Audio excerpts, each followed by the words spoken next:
Hello students, welcome back to the class.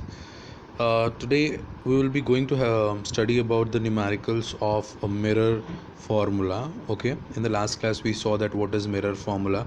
Okay, as you can see here that this is basically the magnification formula, the mirror formula 1 upon V plus 1 upon U equals to 1 upon F. This is the mirror formula we are having. And in the last class I taught you what is sign convention, right? So the distance measured from left pole to the left is negative, distance measured from the pole to the right is positive, the distance measured upward direction, okay, in the upward direction from the principal axis, that will be positive, and the distance measured below, okay, the principal axis is negative. Fine. So these are the things we studied, and this is the this is the magnification finding formula. This will help you to find the size of the image, okay, that it is smaller, it is what kind of image it is formed, the nature of the image, real, inverted, whatever things. Okay, this I have taught already in you in the last class, but I'm just giving you a recap about it. Fine. Now this is very important because when you are solving the numericals in the question, there is not going to be given the signs like minus, plus. These all things will not be given. Fine. So in that scenario, what will happen? You need to be putting the sign by your own self by this sign convention. Okay. So please focus on it because solving the numerical is the major part. Okay, and many people are having the problem in solving the numericals. Okay. So by stepwise, I will try to explain you this example 10.1. So first let's try to read the question that a convex mirror used for the rear view of an automobile has a radius of curvature 3 meter. Okay, so what is given here? Radius of curvature 3 meter and the mirror is convex mirror. आपके दिमाग में आपको in your mind you need to think about the mirror because रे diagram इसलिए करवाया था, कौन सा मिरर है, ऑब्जेक्ट कहाँ है, इमेज कहाँ बनती है, वो सब आपको दिमाग में सब चीज़ें लेके चलाना because it's not the regular physics, it's a advanced physics right now. You are not in the junior classes where you will get exactly what is given in the question. Okay, that's why the physics is the major complicated part in for everyone. Okay, so you need to use your mind here that what kind of mirror is there. So curvature किस side होगा, left में होगा, right, तो convex है. Convex में क्या होता है, उसका रिफ्लेक्टिंग सरफेस बाहर की तरफ होता है. ठीक है, तो कर्वेचर कहाँ पे होगा, राइट साइड में. ओके, वो हमको यहाँ से पता चला. If a bus is located at 5 metres from the mirror, 5 metre पे अगर बस है, ठीक है, तो बस क्या हुआ, ऑब्जेक्ट हुआ. तो ऑब्जेक्ट तो हमेशा कहाँ पे होता है, लेफ्ट साइड में. ओके, तो 5 मीटर क्या होगा, -5. Clear. Find the position of the image. Like आपको इमेज का पोजिशन बताना है, मतलब आई इमेज डिस्टेंस फाइंड करना है, वी फाइंड करना है आपको. ओके, नेचर कैसा है, real, inverted, virtual, erect, and size कैसी है. ओके, साइज कैसी है, स्मॉल है, छोटी है, डिमिनिश है, तो उसके लिए मैग्निफिकेशन का हेल्प लेंगे. सो ये चीज़ें हमको फाइंड करना है. तो हमने पहले देखा रेडियस ऑफ कर्वेचर कहाँ पे होता है, राइट साइड. सो आर क्या होगा, +3 as you see here. Okay, I hope you are able to see this thing. Fine. ये आपका रेडियस यहाँ पे दिया हुआ, देखिए ये आपका जो if we see here like आप ये जो गिवन है आप इसको देखें तो आपका जो पहला रेडियस ऑफ कर्वेचर है. ओके, तो रेडियस ऑफ कर्वेचर क्या गिवन है आपको, +3 गिवन है. देन ऑब्जेक्ट डिस्टेंस क्या है, u, that is -5. Okay, u is what, -5, क्योंकि ऑब्जेक्ट कहाँ पे होता है, हमेशा लेफ्ट में. आपको फाइंड क्या करना है, जो चीज़ें आपको, दो चीज़ें जो फाइंड करनी है वो है image distance and height of the image. Clear. ये चीज़ें आपको पहले फाइंड करना है. ओके, तो ये दोनों फाइंड करना है. हम पहले क्या करेंगे, हमको पता है कि मिरर फार्मूला के लिए हमें क्या चाहिए. We are having the mirror formula. For mirror formula we need 2 things. Okay, हमें 2 चीज़ें मिरर फार्मूला के लिए सबसे ज़्यादा ज़रूरी है. मिरर फार्मूला अप्लाई करने के लिए हमको क्या चाहिए, एफ, फोकस. ओके, एफ चाहिए हमको. ठीक है, दूसरा क्या चाहिए, एफ के बाद हमें चाहिए वी फाइंड करना है हमें. ओके, तो हमारे पास ये 2 चीज़ें मिसिंग है. तो अब ये 2 चीज़ों में से हमें एक चीज़ तो फाइंड करना पड़ेगा. वो हम किस फॉर्म इससे करेंगे, आर से. आर के लिए हमारे पास एक बहुत अच्छा फॉर्मूला है. Radius of curvature is R equals to, the formula is 2f. R equals to 2f. ये फॉर्मूला का हम यूज़ यहाँ पे करेंगे. Okay, fine. So let's see. हम यहाँ पे हमारे पास फोकल लेंथ का फॉर्मूला है f इक्वल्स टू r/2. हमको फोकस फाइंड करना है तो हमने r equals to 2f use किया. 2 को नीचे ले आए r के, तो r/2 हो गया. तो रेडियस ऑफ कर्वेचर कितना है, 3/2. That is the answer which we are getting is here 1.50. Okay, तो हमको रेडियस ऑफ फोकल लेंथ मिल गया 1.50 मीटर्स. क्लियर. अब इस फोकल लेंथ के बाद हम क्या करेंगे, हमारा फोकल लेंथ मिल गया, we will use this formula, the mirror formula we are going to use here. Understood. So mirror formula use किया हमने, हमारे पास 1/v हमें फाइंड करना है. हमने थोड़ा यहाँ पे ट्रांसपोर्ट किया. ट्रांसपोर्ट कैसे किया इस फार्मूला में आप देखिए. तो हमें क्या चाहिए, हमको v चाहिए, because v is missing. Image find करना है हमको, v यहाँ पे देख रहे हैं, v चाहे क्वेश्चन मार्क है. तो हमें जो ये फाइंड करना है, हम यहाँ पे क्या करेंगे, 1/f के साइड में हम u को लेके जाएंगे. तो 1/f माइनस 1/u हो गया. प्लस में था तो उधर जाके क्या हो गया, minus. From here you see that ये इधर जाएगा तो क्या हो जाएगा, यहाँ पे जाके माइनस हो गया. तो नेक्स्ट स्टेप में आप देख सकते हैं यहाँ पे ये नेक्स्ट स्टेप में वही हुआ है. ठीक है, प्लस से क्या हो गया, माइनस. ओके, अब बस यहाँ पे वैल्यू पुट कर देते हैं हम क्वेश्चन में. हमारे पास f की वैल्यू कितनी है, देखिए हमने फाइंड किया 1.50. सो हम यहाँ पे f के बदले क्या है 1.50 हमने पुट किया. देन u के बदले क्या पुट किया 5. बट ये जो 5 है ये -5 होगा. ठीक है, तो माइनस और ये माइनस सामने, यहाँ पे ये माइनस है और इसके सामने भी एक माइनस होगा. तो माइनस माइनस मिलकर क्या हो जाएंगे, प्लस. राइट. सो ये माइनस माइनस प्लस हो जाएगा. तो आप ये देख सकते हैं यहाँ पे ये आ गया क्या, प्लस. क्योंकि बहुत लोगों के दिमाग में सर यहाँ प्लस कैसे आ गया, यहाँ पे आप जो देख सकते हैं this is the plus here. So why it is written plus here, because यहाँ पे जो था यहाँ पे एक -5 होगा. तो माइनस माइनस मिलकर क्या हो गया, प्लस. वो माइनस फार्मूला का है, ये वाला माइनस फार्मूला का है, ये माइनस पहले से था. तो माइनस माइनस मिलकर क्या हो गया, प्लस यहाँ पे. क्लियर. अंडरस्टूड. सो ये चीज़ हुई यहाँ पे. फिर उसके बाद जब ये हो गया, अब इसको हम सॉल्व करेंगे. सॉल्व मतलब क्या, एलसीएम ले सकते हो. बट यहाँ पे इन्होंने क्या किया है, here they have done cross multiplication. यहाँ पे इन्होंने क्रॉस मल्टीप्लाई कर दिया है.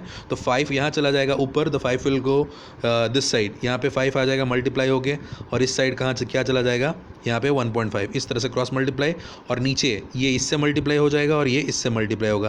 क्रॉस मल्टीप्लिकेशन एलसीएम लेने वाला ही मेथड है. ओके, सो हम इसको क्रॉस मल्टीप्लाई कर देते हैं. तो आप क्रॉस मल्टीप्लाई करते हो तो you will get this kind of answer. Cross multiply करोगे तो you are going to get this kind of answer. बीच में यहाँ माइनस इन्होंने नहीं लिखा है, यहाँ पे माइनस होना चाहिए. ओके, तो ये माइनस हो जाएगा. क्लियर. तो 5.00 माइनस 1.50 अपॉन 7.50. ओके, तो आपका जब ये दोनों को माइनस यहाँ पे जब आप सॉल्व करोगे, ठीक है, if you are solving it here, तो आप यहाँ पे सॉल्व करोगे तो आपके पास क्या हो जाएगा, आप यहाँ पे इसको अगर क्रॉस मल्टीप्लाई करते हो तो यहाँ पे क्या, सॉरी माइनस नहीं होगा, यहाँ पे प्लस है. क्योंकि यहाँ पे आप प्लस देख रहे हो तो यहाँ माइनस नहीं होगा, यहाँ पे क्या हो जाएगा, यहाँ पे प्लस आएगा बीच में. Okay, here you will be getting plus. Okay, देखिए यहाँ पे प्लस होगा. फाइन, यहाँ पे प्लस होने वाला है. सो आपको प्लस लेना है. ठीक है, तो 5 + 1.50 क्या हो जाएगा, 6.50. ओके, 6.50 होगा और अपॉन 7.50. क्लियर. 6.50 plus upon 7.50. अब क्या करेंगे हम, हमारे पास मैं आपको यहाँ दिखाता हूँ क्या हो रहा है. So here if you are solving, you are going to get, suppose if you are solving it here. Okay, so just 1 minute. Okay, तो हम यहाँ पे सॉल्व करते हैं. तो हम इस तरह से देखिए, जैसे मैं इसको सॉल्व करता हूँ, थोड़ा सा आपको क्लियर दिखे इसलिए मैं इसको जूम करके आपको बताता हूँ. ओके, तो मैं इसको सॉल्व करता हूँ. तो यहाँ पे क्या हो जाएगा, ये दोनों को प्लस करोगे तो क्या आएगा, 6.50 अपॉन क्या आ जाएगा, 7.50. ओके, अब ये क्या चीज़ है, ये जो नॉर्मली है, ये हमारा जो था यहाँ पे, ये जो हमारा प्लस करके आया यहाँ पे, तो आप देख रहे हो यहाँ पे उल्टा हो गया. क्यों उल्टा हुआ वो बताता हूँ. यहाँ पे क्या था, 1/v था, 1/v इक्वल्स टू दिस था. तो जब हमने इसको सॉल्व किया तो आंसर क्या आया, ऊपर आया 6.50. यहाँ पे क्या आया 6.50 और यहाँ पे क्या आया 7.50. राइट. तो जब रेसिप्रोकल करेंगे तो 7.50 ऊपर आ जाएगा, 6.50 कहाँ चला जाएगा, नीचे. क्लियर. समझ में आया कैसे रेसिप्रोकल हुआ. मैं इसलिए इतना टाइम लेके एक न्यूमेरिकल समझा रहा हूँ, बिकॉज क्या है, आपको अगर एक भी न्यूमेरिकल किस तरह से करना है समझ में आएगा तो सारे एक जैसे ही है. ओके, फिर यहाँ पे आप डिवाइड करेंगे, when you solve it, divide it, you will gate 1.15. Okay, division करना है, normal basic division. Okay, so divide करते हैं 1.51 मीटर. तो v मिल गया आपको. तो आपका v मिल गया, तो आपका इमेज तो मिल गया. अब आपको क्या फाइंड करना है, नेचर फाइंड करना है. नेचर फाइंड करने के लिए आपको मैग्नीफिकेशन फाइंड करना पड़ेगा. तो मैग्नीफिकेशन फाइंड करते हैं. तो मैग्नीफिकेशन का फॉर्मूला क्या है, height of image upon height of object. Okay, ये मैग्नीफिकेशन का फॉर्मूला है. तो formula for magnification height of image upon height of object, ये फॉर्मूला है हमारे पास. That is equals to -v/u. -v/u मतलब क्या हुआ, -v मतलब image distance upon object distance. क्योंकि हमारे पास h डैश और h नहीं है, तो इमेज डिस्टेंस और ऑब्जेक्ट डिस्टेंस का इस्तेमाल करेंगे हम यहाँ पे. क्लियर. सो हम इसका इस्तेमाल करते हैं यहाँ पे. तो क्या होगा, -v, हमारा जो v आया, v कितना आया 1.15. ठीक है। तो v आया हमारा 1.15, ये भी साइन भी ध्यान रखना है कि v हमारा पॉजिटिव आया तो हमने यहाँ पे पॉजिटिव भी रखा, और ये जो माइनस का साइन आप देख रहे हैं इसके यहाँ पे ये माइनस का साइन तो फॉर्मूला का माइनस साइन है। दूसरा, अब ये 5 जो है u है, तो u के सामने भी एक माइनस होगा ना, राइट। ये सब साइन ध्यान रखना, u के सामने क्या होगा, माइनस होगा। तो ये माइनस और ये ऊपर वाला माइनस, ये दोनों मिलके क्या हो जाएंगे, कट, माइनस माइनस क्या हो जाएगा, प्लस। तो आपके पास क्या है रेशियो 1.15/50, इसका रेशियो लेना है आपको, ठीक है। So when you take the ratio you get the answer as, आपको आंसर क्या मिलता है यहाँ पे 0.23। क्लियर, आपको यहाँ पे आंसर क्या मिलता है 0.23। अब 0.23 जो मिल रहा है आपको यहाँ पे, अब यहाँ पे 0.23 मिल गया, तो यहाँ से क्या पता चल रहा है आपका जो मैग्नीफिकेशन आया, आपका मैग्नीफिकेशन किस में आया, प्लस में आया, ठीक है। तो मैग्नीफिकेशन प्लस आया, मैग्नीफिकेशन प्लस का मतलब क्या है, ऑब्जेक्ट इरेक्ट है, प्लस आएगा मैग्नीफिकेशन तो इसका मतलब क्या होगा, इरेक्ट, तो ऑब्जेक्ट इरेक्ट है, ओके। दूसरा, मैंने क्या बताया था, अगर ऑब्जेक्ट का जो मैग्नीफिकेशन 1 से ज़्यादा आए तो ऑब्जेक्ट क्या है, इमेज क्या है, ऑब्जेक्ट से बड़ा है। अगर 1 से कम आए मैग्नीफिकेशन तो ऑब्जेक्ट कैसा है, इमेज कैसा है, ऑब्जेक्ट से छोटा है। तो as you can see image कैसी बनी है, वर्चुअल इरेक्ट, नेचर पता चल गया। एंड यहाँ पे आप देख सकते हैं ये क्या बना है, स्मॉलर इन साइज, क्योंकि क्या मैग्नीफिकेशन जो है 1 से नीचे है। क्लियर, सो इस तरह से हम अप्लाई कर सकते हैं, understood. So from this formula actually जो भी हम यहाँ पे कर रहे हैं, इस तरह से हम कोई भी न्यूमेरिकल को सॉल्व कर सकते हैं। आई hope you understood this, right. तो इस तरह से आपको न्यूमेरिकल स्टार्ट करना है, और कोई भी डाउट हो please feel free to ask, but try, don't waste time at home, try to solve as much as question you can. Clear? Okay, so now let's move on to the next topic, that is refraction of light. That's a very completely different topic. Okay, but first thing, solve the numericals properly. जितने numericals आप reference book से प्रदीप का use कर सकते हैं, आप extra questions के लिए मुझे कांटेक्ट कर सकते हैं, I will provide you the extra questions if you want. Okay, so आप इससे क्या है कि आपका जो है न्यूमेरिकल सॉल्व करने का क्राइटेरिया एकदम क्लियर हो जाएगा। Fine, understood. So this is the numerical part, and now the next part is basically the refraction part. Okay, the refraction of light. Okay, तो मैं refraction of light समझा देता हूँ आपको कि what is refraction of light basically. So refraction of light के लिए I have another presentation prepared for you. Okay, so if you see this presentation, refraction of light, first is introduction. Okay, so refraction is bending of light when it enters obliquely from one transparent medium to another. Okay, means when the object is entering from one transparent medium to another, then it is known as refraction. Or in a very simple language, if I tell you what is refraction, the bending of light from its actual path. This is a perfect definition. The bending of light from its actual path is known as refraction. Okay, because light क्या होता है, refraction क्या होता है कि जब light अपने path को चेंज कर जाती है तो हम कहते हैं, फॉर एग्जांपल मैं एक एग्जांपल लेके बताता हूँ। आप यहाँ पे डायग्राम में देख सकते हैं, you can C in this diagram. Okay, और आपने घर पे भी कभी ऑब्जर्व किया होगा कि हम बकेट में अपना फिंगर पुट करते हैं तो क्या होता है, बकेट में जब फिंगर पुट करते हैं तो हमारा फिंगर्स बहुत छोटे, थोड़े से मोटे दिखते हैं। ओके, सो वो इसके वजह से होता है। दूसरा, कभी कभी ऐसा होता है कि हम एक कॉइन है या बकेट है, बकेट के अंदर हमारा मग है, हम उसको बकेट के अंदर देखते हैं, फिर हम जब हाथ पुट करते हैं तो वो वहाँ पे एग्जैक्ट नहीं होता है। ऐसा क्यों होता है? It is due to the refraction. क्या होता है, लाइट अपनी पाथ को चेंज कर जाती है, क्योंकि क्या होता है, देखो लाइट कहाँ से आ रही है, एक मीडियम एयर है, एयर से बकेट के अंदर आई तो बकेट का सरफेस, फिर वाटर का सरफेस, जब इतने सरफेसेस को लाइट चेंज करती है तो लाइट का पाथ क्या होता है, चेंज हो जाता है। अंडरस्टूड। सो इस तरह से रिफ्रैक्शन होता है। अब रिफ्रैक्शन के दो मेजर रीजन्स हैं। सबसे बड़ा रिवीजन है आपका रिफ्रैक्शन का, the cause of refraction is change in speed of light. सबसे बड़ा रीज़न रिफ्रैक्शन का है change in speed of light. और दूसरा, स्पीड ऑफ लाइट कितना होता है वैक्यूम में, 3 × 10⁸, ये स्टैंडर्ड उसका स्पीड है। ये स्पीड चेंज हो जाता है, स्पीड कम हो जाता है, ठीक है। जब भी आप मीडियम से, मतलब मान लो एयर में मूव कर रहा है 3 × 10⁸ मीटर पर सेकेंड अप्रॉक्स, बट जैसे ही ग्लास में आएगा, ग्लास का क्या है, डेंसिटी अलग है, तो डेंसिटी अलग होने की वजह से वहाँ पे स्पीड क्या होगा, चेंज। तो स्पीड चेंज होने से ऑब्जेक्ट क्या करता है, अपना पोजीशन को, लाइट का पोजीशन क्या होता है, चेंज हो जाता है। Clear, fine. सो ये इसके बारे में है, इसका एग्जाम्पल आप देख सकते हैं, ये एग्जाम्पल है, ठीक है।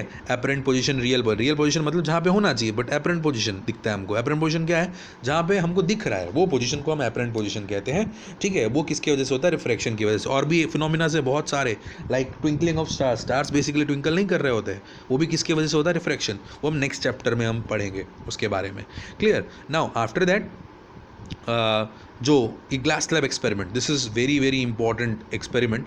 ओके, ये एक्सपेरिमेंट में आपको थोड़ा सा इंट्रोडक्शन में आपको एक्सपेरिमेंट का मैं आपको देता हूँ। ओके, सो जो ये एक्सपेरिमेंट है, इस एक्सपेरिमेंट में क्या है, आप बहुत बहुत अच्छा एक्सपेरिमेंट है। When you perform in school, lab में आप परफॉर्म करेंगे तो आपको बहुत इंटरेस्टिंग भी लगेगा और आपको प्रैक्टिकली दिखेगा कि यार जो ये रिफ्रैक्शन है वो किस तरह से हो रहा है। तो मैं आपको ये डायग्राम समझाने की कोशिश करता हूँ। अगर तो आप देखेंगे जो डायग्राम में ये ग्लास स्लैब दिख रहा है आपको, ये जो आप बाउंड्री देख रहे हैं रेक्टेंगल वाली जो बाउंड्री है, ये वाली बाउंड्री, ये जो है ये ग्लास स्लैब है। एक ग्लास स्लैब लेना है और ये जो दिख रहा है ये वाला पॉइंट, ये जो लाइन दिख रहा है, ये लाइन पे हम क्या करेंगे, 2 पिन्स लगाएंगे एक लाइन में। ओके, फिर उसके बाद हम इस साइड से देखेंगे, फ्रॉम दिस साइड हम इस साइड से देखेंगे, हम ऊपर से नहीं देखेंगे, हम ग्लास के थ्रू देखेंगे। क्यों? थोड़ी थिकनेस होगी ग्लास स्लैब की, उसके थ्रू जब देखेंगे तो हमको जहाँ पे वो 2 पिन दिख रहे हैं, हम यहाँ पे भी 2 पिन लगाएंगे। यहाँ पे हम क्या करेंगे, 2 पिन्स को लगाएंगे, राइट। तो यहाँ पे 2 पिन्स लगाएंगे। अभी हम 2 पिन जो लगाएंगे यहाँ पे हम हमारे इस पॉइंट पे, तो ये पॉइंट और ये दोनों यहाँ पे जो पिन्स लगी हैं, ये क्या होनी चाहिए, एक लाइन में। फिर जब अपना सर उठा के ऊपर से दिखोगे तो आपको क्या दिखेगा कि आपको कहाँ दिख रहा था ऑब्जेक्ट, एक लाइन में दिख रहा था, आपको क्या दिख रहा था, यहाँ पे दिख रहा था, बट आपने पिन कहाँ पे लगाया है, यहाँ पे। तो इससे क्या पता चलता है, लाइट जो है अपनी पाथ को क्या कर रही है, चेंज कर रहा है। ठीक है, the light is changing its path. Fine, so ये जो पाथ चेंज हुआ, ये देख रहे हो यहाँ पे, आप देख सकते हो। अगर मैं इसको थोड़ा जूम करूँ तो ये देखिए लाइट अपना पाथ कितना चेंज किया लाइट ने, यहाँ पे हम देख सकते हैं, this the light is changing its path here.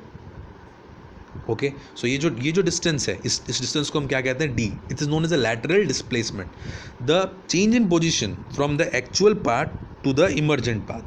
Like actual path ये था, इस पाथ से इस पाथ के बीच का जो डिस्टेंस है, परपेंडिकुलर डिस्टेंस, इसको हम किससे डिनोट करते हैं, डी से। This is known as the lateral displacement. Okay, this is known as the lateral displacement. तो ये फिनोमिना बताता है कि किस तरह से डिफ्रैक्शन होता है। This is very very important thing to understand. आपके बुक में है, please do read it. Okay, so अब ये जो रिफ्रैक्शन है, इसके बाद हमारे पास आता है law of refraction. Like law of reflection पढ़ा था, वैसे ही लॉ ऑफ रिफ्रैक्शन है। ओके, 2 लॉज हैं यहाँ पे, द इंसिडेंट रे, पहला law, the incident ray, the reflected ray and the normal to the point of interference of the transparent medium at the point of incidence all lie in the same plane। मतलब आपका incident ray है, reflected ray है, okay, normal है, ये सब एक point पे same plane पे लाई करते हैं। ठीक है, ये तो आपका लास्ट में भी था, बस यहाँ पे टर्म्स रिफ्लेक्टेड रिफ्रैक्टेड है।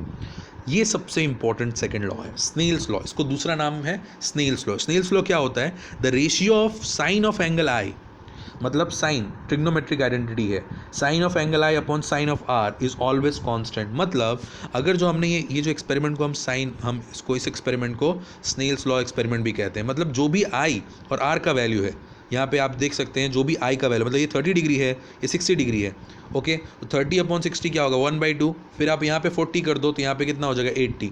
ठीक है, 40 करोगे तो यहाँ 80, यहाँ पे आप 45 करोगे तो यहाँ पे 90। तो जो ये रेशियो होगा वो हमेशा सेम रहेगा। ऐसा स्नेल्स लॉ है कि for a given medium the ratio of sine of i is always equals to the ratio of sine of r. ठीक है, इसको हम स्नेल्स लॉ कहते हैं। ठीक है, तो ये आई होप आपके जितने भी डाउट्स होंगे, जो भी क्वेरीज होंगी, ये सब क्लियर हो चुका होगा। Fine, so please do solve the numericals properly. The main part is the numerical, solve the properly, and this theoretical portion is very important for scoring the marks in the exam. Clear? Thank you, have a nice day.